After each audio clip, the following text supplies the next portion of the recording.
Sugatan matapos saksaki ng isang babaeng naniningil ng utang sa Antipolo City. Depensa ng suspect na inisya nang singilin pa rin siya ng biktima kahit nagsabi na raw siyang sa susunod na linggo magbabayad. Yan ang unang balita ni Nico Wahe. Imbes na makasingil, mga sugat sa braso, dibdib, tiyan at hita ang napala ng isang ginang nang puntahan niya ang nagkakautang sa kanya sa kanilang bahay sa Antipolo City.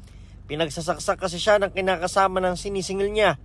Damay rin ang tatlo niyang anak na nagtamo rin ng mga sugat matapos siyang saklolohan. Ayon sa Antipolo Police, lasing ang suspect. Nagkataon na nakulitan yung suspect dahil siya po ay nakainom at bigla niyang sinugod sa kanilang tahanan at inundayan ng saksak yung apat na kababaihan. Bali, isang pamilya po yun. Matapos saksakin ng mga biktima, nagtago raw ang suspect sa bulubunduking bahagi ng sitio kay Sakat 2 sa Barangay San Jose. Nadakip siya kahapon matapos may magsumbong kung saan siya nagtago. Kinilalang suspect na si Joseph Delda na umamin naman sa krimen. Ayon kay Delda, siya talagang may utang na 6 na raang piso sa biktima.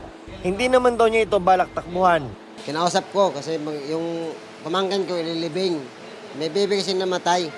Kalalabas lang namin sa ospital, tapos ililibing. Kinausap ko siya na hindi muna ako magbayad sa susunod na lang. Okay naman yun. Tapos mga bumalik na naman doon para singilin na naman ako. Kaya pinuntahan ko siya doon. Doon ako nainis eh. Kasi kinausap ko na nga sa sunod next week na ako magbayad eh. Ayon sa Antipolo City Police, dati na raw may kasong frustrated homicide si Delda. Pero itinanggi niya yan sa panayam namin sa kanya. Nagpapagaling pa ngayon sa ospital ang mga biktima. Ito ang unang balita, Nico Wahe, para sa GMA Integrated News.